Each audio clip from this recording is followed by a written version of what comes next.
Thank you very much. Can you hear me okay? Well, we've gone all the way from kings who tried to change the waves of the ocean to the children in the schools of Iowa who have their own computers and are going to change the world with those. Technology has done a lot of things, but we've also heard that sometimes gestures and glances and who we are and how we come together makes a difference. And that's what this story is about today.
Choose. Go. Look at point. Trailer. Question. Yes.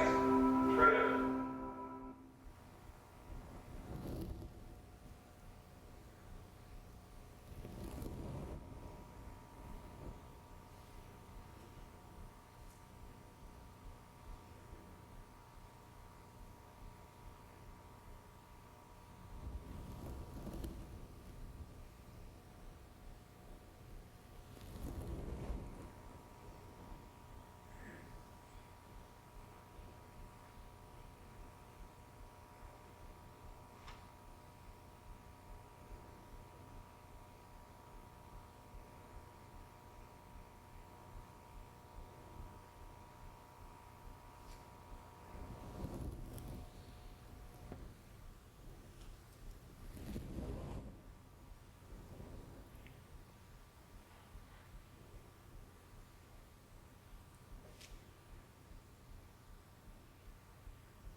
The little baby you see there is being raised by a human, looking out toward the world, not toward the human. And the human is protecting itself from its closest living relative, a being that only 5 to 6 years ago we learned has almost our virtual genetic toolbox. The human thinks that that's a pet, and so it's treated as a pet. And it makes a difference how you treat something, because this is how it grows up.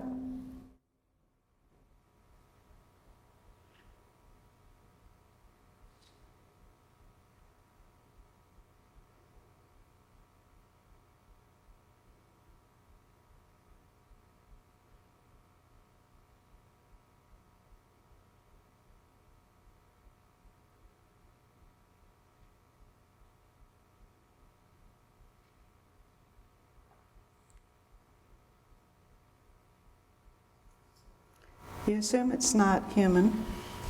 You don't have human expectancies or treat it as a human, and it becomes an animal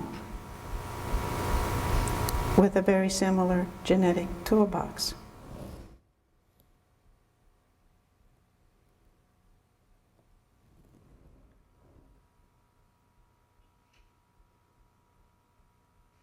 This is an ape that was raised in what we call a pan-homo culture, where humans and apes get across the genetic divide that separates it, across the species boundaries and across the cultural boundaries.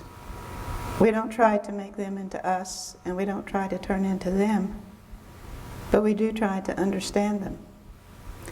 And if we can understand them and they can understand us, we can understand every other culture on the world, and we can build a world of peace, because we have that kind of understanding.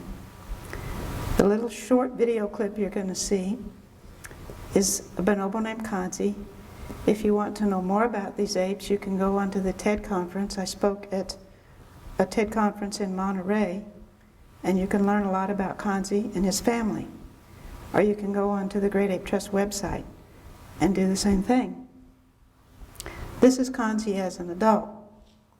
I began sharing Kanzi's rearing with Kanzi's mother, who was wild caught in the Congo when Kanzi was only a few days of age. And I've shared his rearing and the life of his family ever since. Kanzi was born in 1980. In this little video clip, you're going to see Kanzi for the first time in a high-tech maneuver. For the first time, he's going to see children live on video on the other side of the world. They're Japanese children. He's never done that. He doesn't know how the video works. He doesn't know he can talk live to somebody on a television. He's never had such an experience. He has to figure it out. And the children have watched movies of Kanzi. They know he can understand almost anything you can say to him in English that's at, say, the 5th or 6th grade level. And so they're going to try to talk to him. And I asked Kanzi to give them a kiss once I'm clear that he recognizes they're live and they can see him. And he goes up and he kisses one little boy who's Japanese across the ocean. And you'll see what it means to that little boy.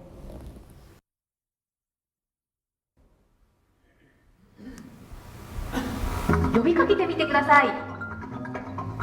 じゃあ、寛治君に挨拶をしてみましょうか。はい、行きましょう。揃っていきましょう。せーの。寛治。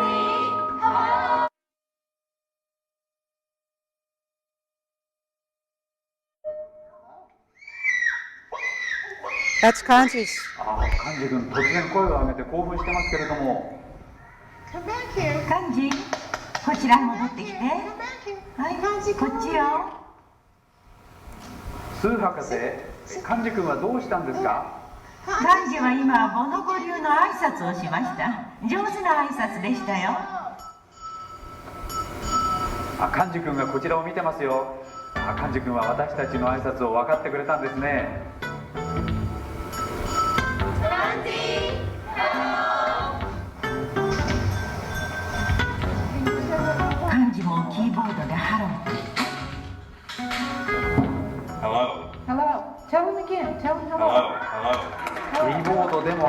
言ってくれましたよ。すごいですね。ちゃんと挨拶ができるんですね。キスをしてあげて。Give him a kiss. Give him a kiss. Gave him a kiss. 今度はキスで挨拶ですか。さすがアメリカ育 Gave ち。 you a kiss, okay? Buddy, a kiss on the TV. あなた方の一人にキスをしていますよ。あ、キスされましたよ今の。安村君。安村君ね。直樹。He kissed the little boy across the ocean, and the little boy cried.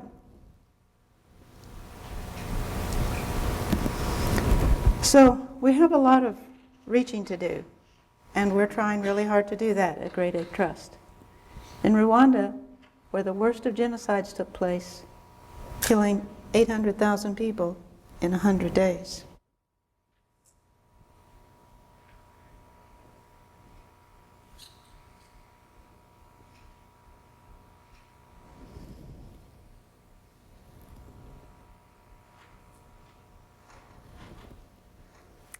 We don't have just cultures of obesity and cultures of connections.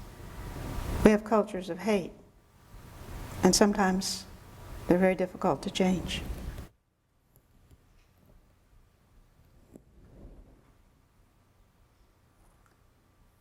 But there, a small group of apes, as well as the people, are trying to change their culture. And here, apes have helped us to learn that who we become has become now up to us. I'm going to switch now to a DVD.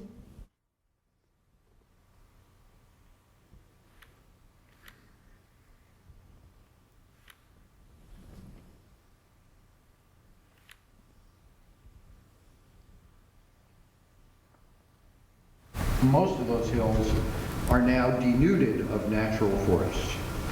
This happens because people living in essentially a pre-industrial society are totally dependent on household agriculture. The loss of this forest has serious long-term consequences for the very people who are destroying it. That's not to portray them as bad people. They are simply trying to feed themselves and feed their families. 95% of the citizens of Rwanda are dependent for their livelihoods on what they can grow in very small patches of land. This land has to be cleared of forest in order to be productive. When the land is cleared, of course, the trees are lost. So small-scale agriculture is the main cause of deforestation of those 1,000 hills. Then people want to acquire cattle. And cattle really seal the deal because they leave the fields and actually enter any forested areas. They eat all of the seedlings. Any attempt at the forest to regenerate is aborted by these cattle entering the area. People are dependent on wood and wood products. There is no oil. There is no natural gas yet. There is no electricity. If they're going to warm their beans for supper, if they're going to have any light at all in the evening, if they're going to have any warmth for their children, they have to burn wood and charcoal made out of wood. All of these pressures combine to dramatically and rapidly reduce the amount of native forest cover in Rwanda and of course elsewhere around the world.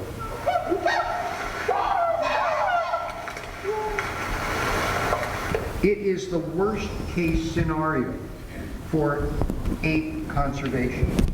It is an alamo, a last chance for 14 chimpanzees surrounded by 400,000 hungry people.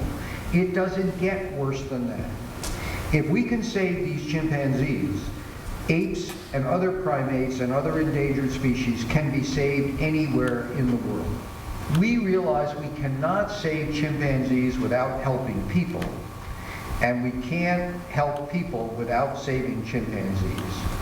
So what? I'm going to shift to another CD here.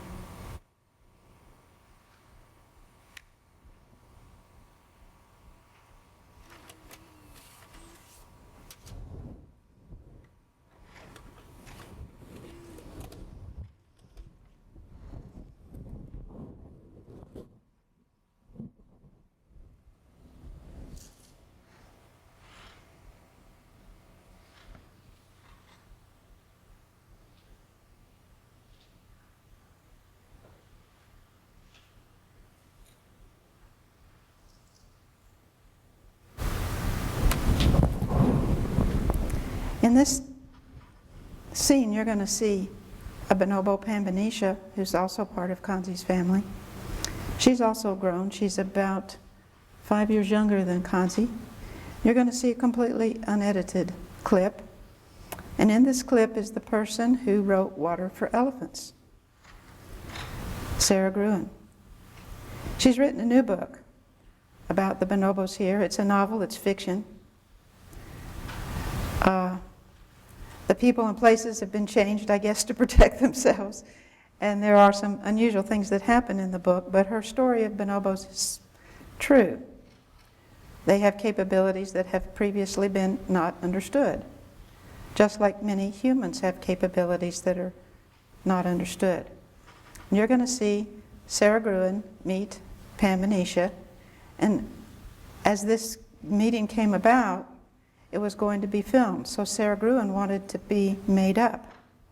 When Pambanisha heard that Sarah Gruen wanted to be made up, she wanted to be made up.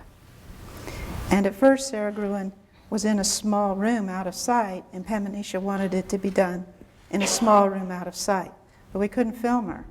So she suggested we go outdoors where she could see Sarah Gruen outdoors.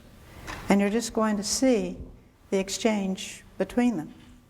You'll see some cultural things that are very chimpanzee. See some chimpanzee-like grooming. You'll see some human-like grooming. You'll see some chimpanzee expressions of care for others, and you'll see some human care for others. And you'll see what Pambanisha thinks looks good to prepare for her interview, which maybe later in another occasion on the Great Ape Trust website, you'll actually see what Pambanisha did in her interview or what Kanzi did in his interview with Sarah Gruen. But this is just the preparation for the interview.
So I just want to end by saying that while we have all these technological ways to connect with each other, the kind of connections that we as human beings make run very, very deep. And when you read about things like, well, it's in our genes to have friends and connect a lot, or it's in our genes to protect ourselves, what they're really saying is that that's a heritable trait. It doesn't really mean it's a genetic trait, because now we know that there are all kinds of things that hang on to our genes. They're called epigenetic markers, and they're produced by our culture and our social interactions. And they go onto our genes, and they go across generations, and they can come off of our genes. They can be changed. We are very, very plastic. But we don't change each other just by going out there and wanting to change. We change each other, and we change each other's ideas by actually interacting. And every interaction that we make has a wave, and it reverberates really around the world through that network that is connected. So we have a responsibility to change the world by how we change ourselves. But it isn't just as easy as saying something nice, because we're not only our patterns of speech, we are patterns of perception. When I went to Wamba to study the bonobos in the forest, oftentimes the people who had been raised in that forest would give an alarm call and point up into a tree. And there would be a green python 200 feet above me. They would see it in an instant because their perceptual systems were trained to do that. I couldn't see it for half an hour. One morning there was a green python in the green bunch of bananas right next to me. I didn't even see that one. Those are obvious things because they're danger. But there are all other kinds of things that our perceptual systems have us see or don't see. And that's why we can't always agree on how the world is. So to understand ourselves, we have to look outside ourselves, and we have to look into other cultures. And the farthest, deepest place we can look are at our closest living relatives. Thank you.